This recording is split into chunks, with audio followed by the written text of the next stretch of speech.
Everyone, welcome to my channel on short notes for UPSC. तो आज हम लोग देखने जा रहे हैं यूपी का बजट। सबसे पहले देखते हैं कि युवाओं के लिए इस बजट में क्या है। मुख्यमंत्री अभ्युदय योजना के तहत पात्र छात्र छात्राओं को मिलेंगे टैबलेट।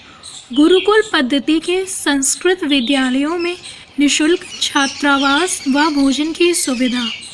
एक जनपद एक उत्पाद योजना के लिए 250 करोड़ दिए गए। 100 करोड़ रुपए मुख्यमंत्री युवा स्वरोजगार योजना के लिए जारी होंगे। अब देखते हैं महिलाओं के लिए इस बजट में क्या है। 1200 करोड़ मुख्यमंत्री कन्या सुमंगला योजना के लिए। 32 करोड़ महिला शक्ति केंद्रों पर।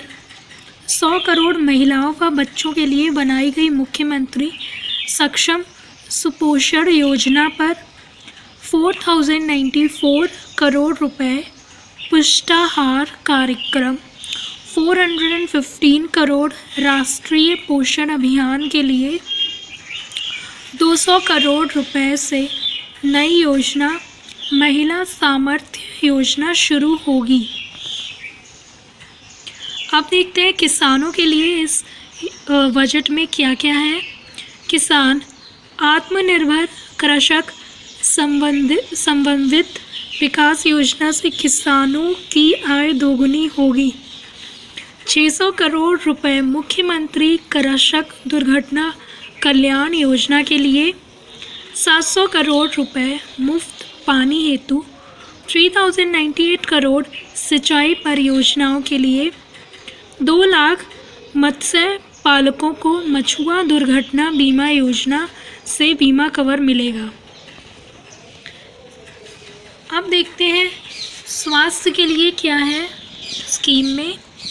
50 करोड़ कोविड-19 की रोकथाम व टीकाकरण योजना के लिए। 5395 करोड़ राष्ट्रीय ग्रामीण स्वास्थ्य मिशन पर। ब्लॉक स्तर पर मजबूत होगा ढांचा। 1300 करोड़ आयुष्मान भारत के लिए। 425 करोड़ स्वास्थ्य व आरोग्य केंद्रों के लिए। कुछ और 2000 करोड़ रुपए शहरी निकायों में जल आपूर्ति और अपशिष्ट प्रबंधन के लिए। SGPGI में बनेगा उन्नत मधुमेह केंद्र। नए मेडिकल कॉलेज बनेंगे। 100 करोड़ रुपए असाध्य रोगों की चिकित्सा सुविधा पर। स्मार्ट शहरों पर फोकस। 5 परचम में पहला क्या है। खेतीहरों का ख्याल। आत्मनिर्भर कृषक समन्वित विकास योजना से लेकर दुर्घटना कल्याण योजना तक सरकार की मंशा स्पष्ट करती है। दूसरा क्या है। सब पढ़ें आगे बढ़े। मुख्यमंत्री अभ्युदय योजना से लेकर गुरुकुल के छात्रों को निःशुल्क शिक्षा छात्रावास और भोजन की व्यवस्था। तीसरा एक्सप्रेसवे पर विशेष फोकस। 11,148 करोड़ रुपए गंगा एक्सप्रेसवे पूर्वांचल बुंदेलखंड और गोरखपुर लिंक एक्सप्रेसवे के लिए। रोजगार को महत्व। एक्सप्रेसवे के किनारे IT हब से लेकर रक्षा उत्पादों के केंद्र स्थापित किए जाएंगे। वस्त्रोद्योग के लिए भी उदार नीति घोषित। 5th में है ग्रामीण अर्थव्यवस्था को बूस्टर डोज। ODOP से लेकर मुख्यमंत्री ग्रामोद्योग रोजगार योजना से गांव की अर्थव्यवस्था होगी मजबूत। और क्या है। सुशिक्षित समाज। युवाओं को शिक्षा के समुचित अवसर उपलब्ध कराने के लिए 12 जिलों में मॉडल करियर सेंटर की स्थापना। 10 करोड़ रुपए युवा अधिवक्ताओं के लिए पुस्तक व पत्रिका के लिए बजट में प्रस्तावित। जल संरक्षण के लिए जल जीवन मिशन ग्रामीण योजना के तहत 2024 तक सभी घरों में पेयजल के लिए 15,000 करोड़ की व्यवस्था। 22 करोड़ रुपए की व्यवस्था मुख्यमंत्री RO पेयजल योजना के लिए आवंटित। जनसंख्या नियोजन। 369 करोड़ रुपए मुख्यमंत्री आवास योजना ग्रामीण के तहत व 7,000 करोड़ रुपए प्रधानमंत्री आवास के तहत। 35 करोड़ मानव दिवस रोजगार का सृजन होगा राष्ट्रीय ग्रामीण रोजगार योजना के तहत। गरीबी उन्मूलन, कान्हा गौशाला और बेसहारा पशु आश्रय के लिए 80 करोड़ का बजट में किया गया प्रावधान। 400 करोड़ रुपए प्रधानमंत्री सूक्ष्म खाद्य उद्योग उन्नयन योजना पर होंगे खर्च। नारी सशक्तिकरण में क्या है, बजट 2021 से 22 में प्रधानमंत्री मातृत्व वंदना योजना के लिए 320 करोड़ की राशि का प्रस्ताव। युवक एवं महिला मंगल दलों के प्रोत्साहन के लिए 20 करोड़ रुपए की व्यवस्था। पर्यावरण संरक्षण, स्वच्छ भारत मिशन ग्रामीण योजना के तहत सामुदायिक शौचालय निर्माण हेतु 2031 रुपए प्रस्तावित।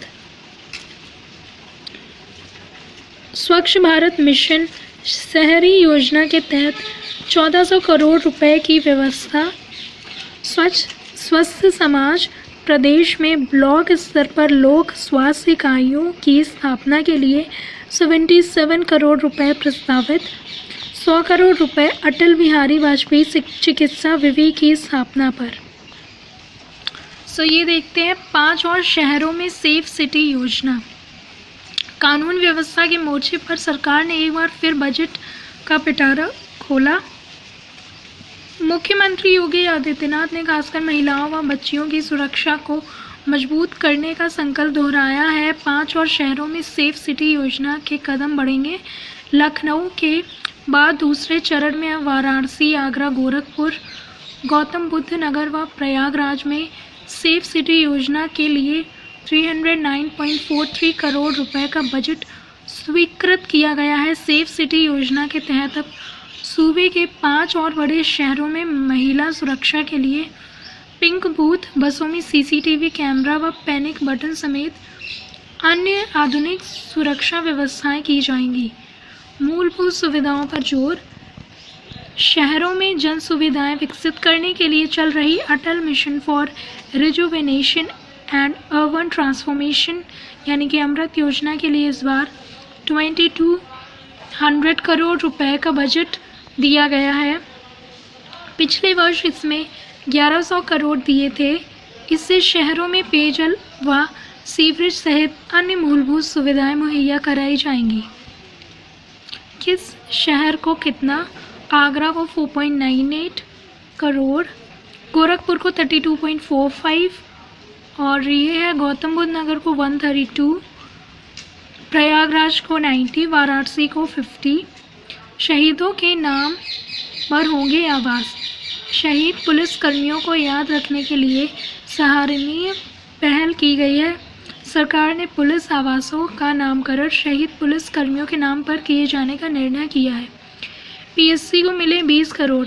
सरकार ने PSC को Uttar Pradesh police sports control board के लिए 32 सीटर बस तथा PSC की कंपनियों के लिए नए वाहनों के लिए 20 करोड़ रुपए की व्यवस्था की है। अब ये है गवाहों की सुरक्षा के लिए 4.65 करोड़। सरकार ने कानून व्यवस्था को सुदृढ़ बनाने के लिए गवाहों की सुरक्षा का भी ध्यान दिया गया। सरकार ने विटनेस प्रोटेक्शन फंड में 4.65 करोड़ रुपए दिए हैं। 15 करोड़ शहीदों की स्मृति में पार्क व प्रदर्शनी स्थल के निर्माण के लिए। 80 करोड़ रुपए कान्हा गौशाला एवं बेसहारा पशु आश्रय योजना में। 50 करोड़ लखनऊ में राष्ट्रीय प्रेरणा स्थल के निर्माण के लिए। 50 करोड़ लखनऊ विकास क्षेत्र तथा सभी विकास प्राधिकरणों में अवस्थापना सुविधाओं के लिए। आगे देखते हैं। ये देख लेते हैं 860 करोड़ रुपए गोरखपुर लिंक एक्सप्रेसवे के निर्माण कार्य के लिए प्रस्तावित। 695 गांव के संपर्क मार्गों के लिए करोड़ रुपए। उत्तर प्रदेश मुख्य जिला विकास परियोजना में 208 करोड़ और रेलवे ओवरब्रिज के निर्माण के लिए 1192 करोड़ रुपए।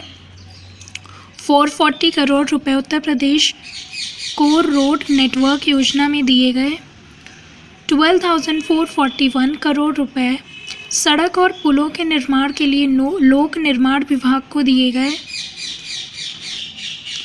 सो अब देखते हैं कहाँ से आएगा और कहाँ को जाएगा। सो पहले देखते हैं कहाँ से आएगा।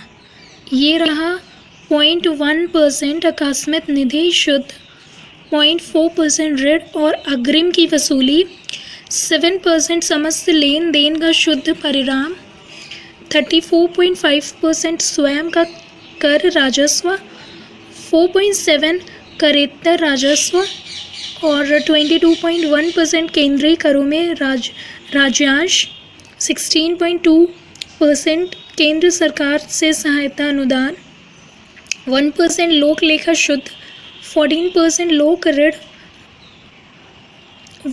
1% आकस्मिक निधि शुद्ध। ये हो गया। अब हम लोग देखते हैं कि कहाँ जाएगा। 11% अन्न राजस्व व्यय, 8.1% ब्याज, 12.7% पेंशन, 8.2% सहायता अनुदान, 3.4% सब्सिडी, 3% स्थानीय निकायों को समनुदेशन, 13% वेतन सहायता प्राप्त संस्थाएं, 13.7% वेतन सरकारी कर्मचारी, 0.5% ऋण एवं अग्रिम, 5.3% ऋणों का प्रतिदान, 21% पूंजीगत परिव्यय। So students, it's all about new budget. So guys, अगर ये वीडियो आप लोगों को पसंद आया हो then you can subscribe my channel. Thank you.